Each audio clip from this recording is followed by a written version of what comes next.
Welcome to Heat Checks and Hail Marys. This is Mike Cagley. Well, the college football playoff race is getting crazier each weekend. This week, Georgia and Miami were beaten, making the CFP race even more enthralling for next week. To make it more interesting, number 8 Indiana and number 9 BYU each won by less than one score. Seems like walking on the razor's edge is going to be a weekly event as the field is narrowed to 11 teams. Of course, at the same time, we had a chance to see Illinois basketball with a heck of a week, with the men's team showing off a staggeringly effective offense, averaging 101 points a game, and the women's team knocking off number 19 Florida State. On the football side, the 6-3 Illini had a week off to realign their effort to knock off Michigan State in one last home game on Saturday, November 16th.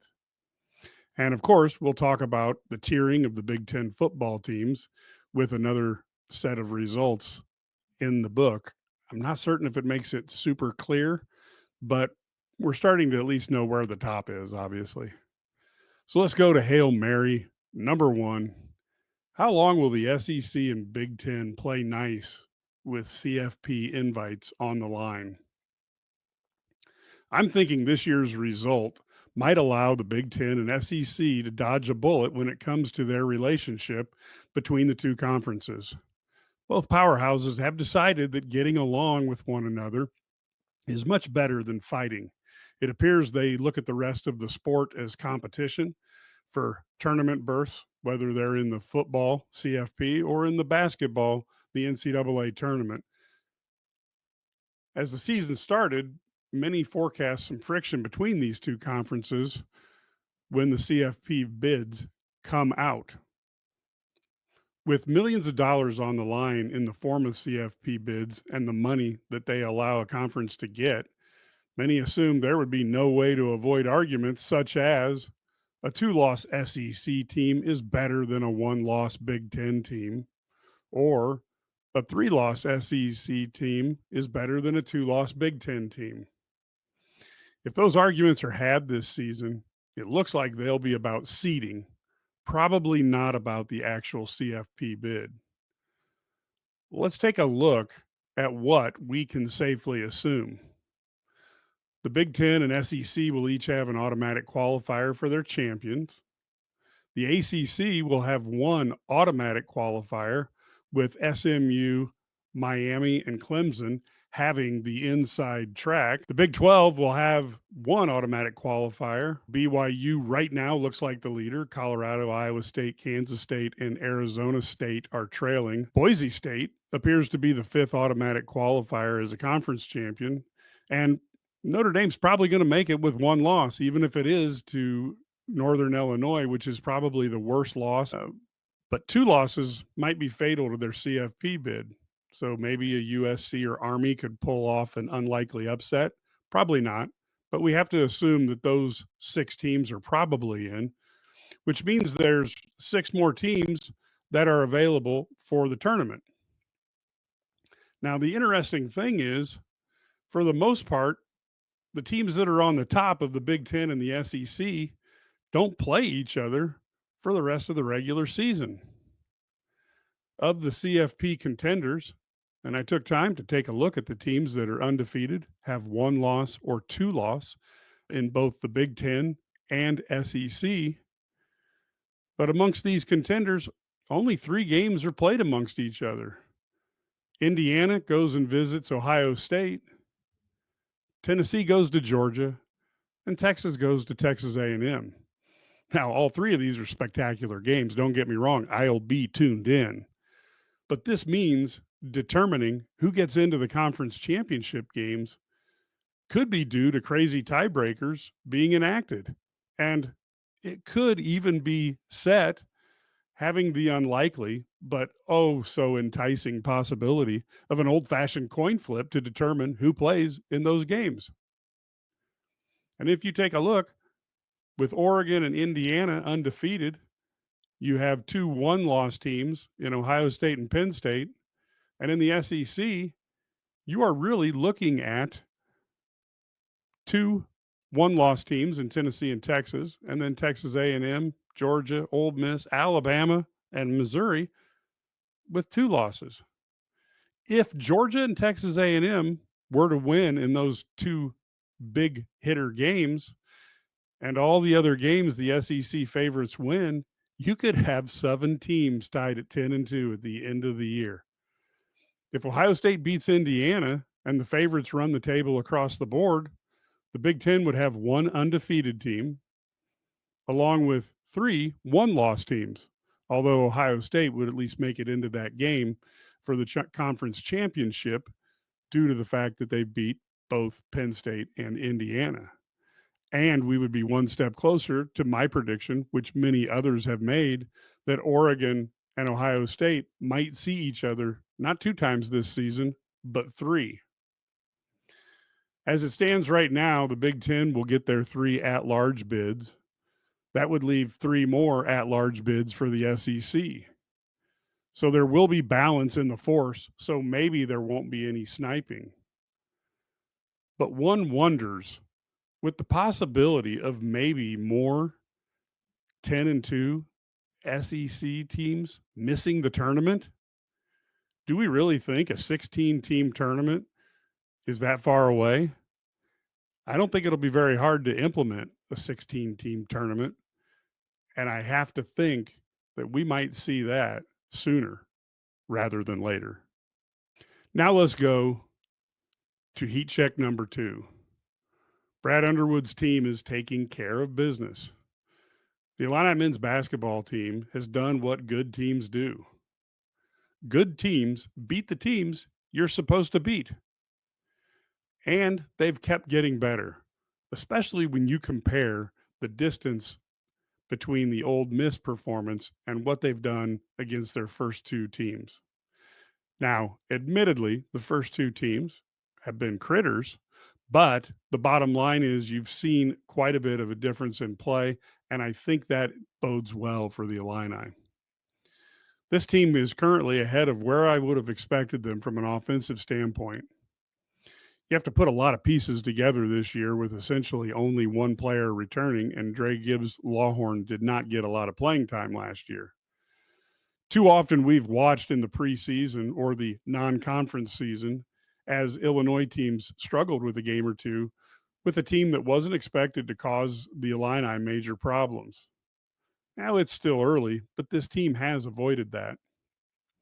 One can't get too carried away with optimism as defensively they haven't been tested since Ole Miss. I like that Illinois is forcing teams to shoot long twos. That is critical in today's basketball. Chase people off the three-point line, make them shoot twos, and also keep them away from the basket. The physicality at both ends of the court caused the Illini major problems, and this style of play will be replicated in the Big Ten and against some of their tough non-conference games. Illinois appears to be building and trying to progress for the much anticipated Alabama game a week from Wednesday. We know that steel sharpens steel, but this Illini team really needs to be working towards Alabama, and Alabama may be a learning experience. With as many new and young players as the Illini have, you cannot expect them to be playing like a team that we saw last March. Let's take a look at a few thoughts I have on the players after the first 2 games. Kasparas Yukachanis, he is so fun to watch as he averages 11.5 points, 6.5 rebounds, and 10 assists per game. Besides just the stats and the way he is doing things, what really makes me optimistic for him is it appears that KJ is not forcing anything offensively. And to some extent, he's really not looking to score. As he gets more confidence and watches and plays against better competition, I think you'll see him really start to take advantage of things, and his statistics could blow up. Tomislav Ivisic, folks who followed the Illini guys know that I've been extremely high on him since day one. At this point, though, I have to admit, he's been better than I had hoped. I did not expect his court vision to be as good as what he has demonstrated, and his footwork is even more impressive in games than what it was on film. He is the total package, and right now, today, he may be the best player on the team. And as the year goes on, I think he is going to be a very, very valuable member of this team. And opposing teams are going to have to game plan for the big guy in the middle. Very similar to Kofi Coburn, teams had to figure out what to do to stop Kofi. Tomislav has different set of skills, but teams will have to game plan to figure it out. Benham Rickhouse is showing much more confidence on the court. And I'll be honest with you, we haven't even seen any booty ball yet. He is demonstrated, though, that he has a smooth shot and he's not afraid to let it go.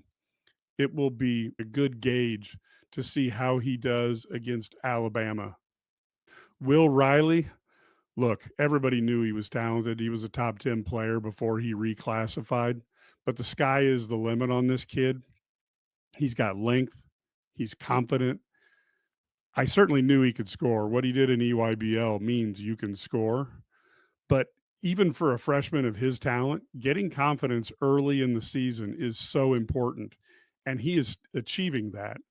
That will pay off huge dividends for the Illini basketball team, for Will Riley himself, and certainly for Illini fans as the season goes on. Trey White, he seems to be coming on quite well. He's taking over the role that some saw in Ty Rodgers. The only thing is he's doing it with a bit better of an outside jumper than Ty had. And as Trey gets more and more confidence, I think we'll see an Illini team that is increasingly hard to stop scoring. Morez Johnson Jr., what can I say? I love his play. He hustles and puts that effort in. If you're going to take a break, don't take it when Morez is on the floor because he will out hustle you when you're trying your best. And if you want to take a little bit of a breather, it's going to look bad on film. As he gets more confidence in the lane and takes up shots a bit quicker, I think he's going to get significantly better. And he's already played very well early on. And certainly his rebounding has been spectacular. Kylan Boswell, he's not going to have to do as much for Illinois as maybe what Arizona wanted him to do.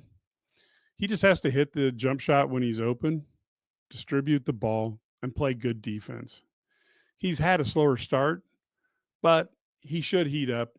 He has the experience. Now it's just a matter of applying it. Dre Gibbs Lawhorn, he needs to use pacing to his advantage. Sometimes he speeds himself up and plays too fast. I know I would be tempted to if I had the speed and quickness that he demonstrates. But his athleticism is good enough to cause mismatches due to his speed. He has to learn not to overdo it. You don't have to play at 110%. Use your speed and use variation in speed because when he slows down and then puts the accelerator to speed up again, it'll be hard for many players to keep up with him. I've said this over and over, but I really believe this team has a higher ceiling than last season. But with this many transfers and freshmen, they also have a lower floor. If they had another Terrence Shannon Jr., this Illini team would be a title favorite. But fortunately, with the talent they have, it's not out of the question that maybe they'll develop another dominant player by tournament time. Let's go to Hail Mary number 3, Big Ten team tiers. I want to talk about gridlock in the middle. After week 11, the top 2 tiers are pretty much locked. We know the 4 teams, but the only game between those that is really, really important is Indiana travels to Ohio State. That's a question mark and a difference maker.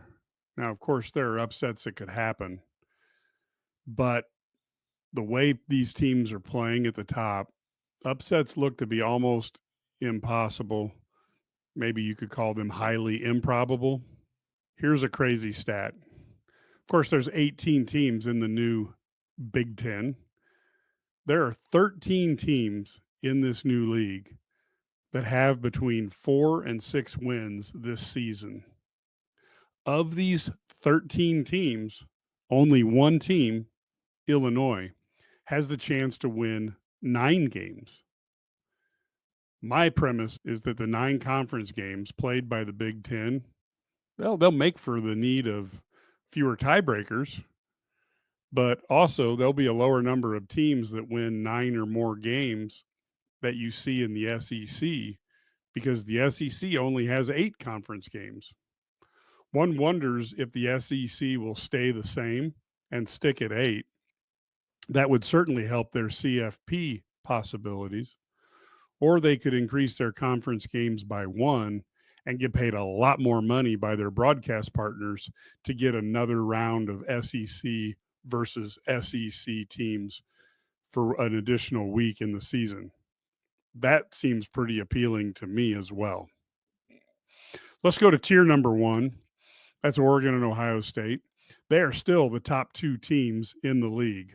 There is absolutely no doubt about that. Ohio State plays Indiana in 2 weeks, and that will really crystallize the top of the Big Ten for this season. In Tier 2, I have Penn State and Indiana. With Georgia and Miami both falling, the Nittany Lions and the Hoosiers look to capitalize by moving up in the rankings.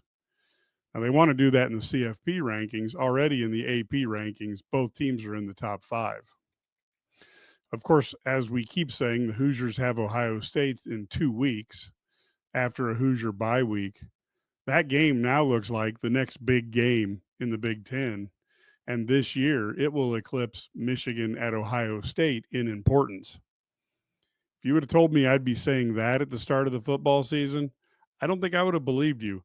But Kurt Signetti and his team have went 10-0, got the first double-digit win total in the history of Indiana football, and are impressing teams around the country. That matchup will be a fantastic one. Tier 3 is going to be where it gets a little controversial because we start running into this 13-team gridlock.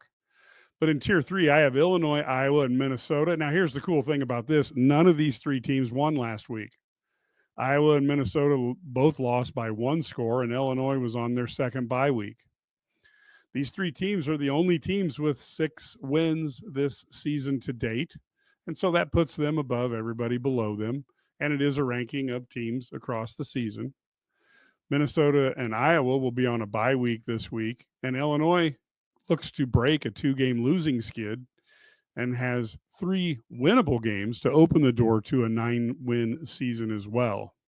No one in the Big Ten outside of the Big Four can win 9 games. It's been that type of season for the Big Ten. Tier 4 is Wisconsin, Nebraska, and Rutgers. Rutgers upset the Golden Gophers last week, and neither Wisconsin nor Nebraska played. These teams can get a bowl game this week. They can lock that in. Nebraska's at USC. Rutgers is at Maryland. Those are 2 games that are winnable, but when you have 13 teams in a gridlock, you could lose those games. And Wisconsin hosts Oregon. I'm just not certain that I see the Ducks losing to Wisconsin, even if it's at Camp Randall. But we will see. I still think you want to put your money on the Ducks. At Tier 5, I have UCLA, Michigan, Michigan State, USC, and Washington. UCLA is on a 3-game winning streak. They're really hot right now. Washington, meanwhile, has lost 3 of their last 4 games. Maybe the loser goes to a Tier 6 is what this game is. But it's nice to see that UCLA has been able to put the brakes on a horrific season and turn things around a little bit. They need to win against Washington to keep that going. Michigan gets a bye week, so this will automatically be a week that they don't have the worst quarterback play in the league. Congratulations to Michigan on that one. Michigan State is looking to continue their record of knocking off Illinois when it counts. Certainly, they put a crimp in Illinois in 2022 with an upset defeat of Illinois. They are going to try to replicate that again next week. And USC, the loser of 4 of its last 5 games, faces a sagging Nebraska team that has lost 3 in a row. Somebody is probably going to drop a tier there. I'm still a bit mystified by Nebraska dropping off quite so much, and USC is clearly the team that has had the biggest gap between preseason expectations and actual on the game performance. Finally, in Tier 6, we have Purdue, Northwestern, and Maryland. Now, Purdue is in a total free fall, and they go from the proverbial frying pan into the fire as they were annihilated by Ohio State last week and get to host Penn State this week. That is not going to help matters at all for Ryan Walters. Northwestern's in a similar place. They get to host Ohio State this week. That will be a rough go for the Wildcats. And Maryland faces rival Rutgers. Maryland's another team that was supposed to be much better than they are this year. One wonders if there's a contemplation of switching coaches there as well. It looks like Tier 6 could get more company next week. Now, according to the AP poll, the Big Ten now has 4 of the top 5 teams in the country. As things stand, the Big Ten should do very well in seeding for the college football playoff. And of course, when they get to that point, it's nothing more than win and move on to the next week to show how good your team is and how good your conference is. With that, we will talk to you next week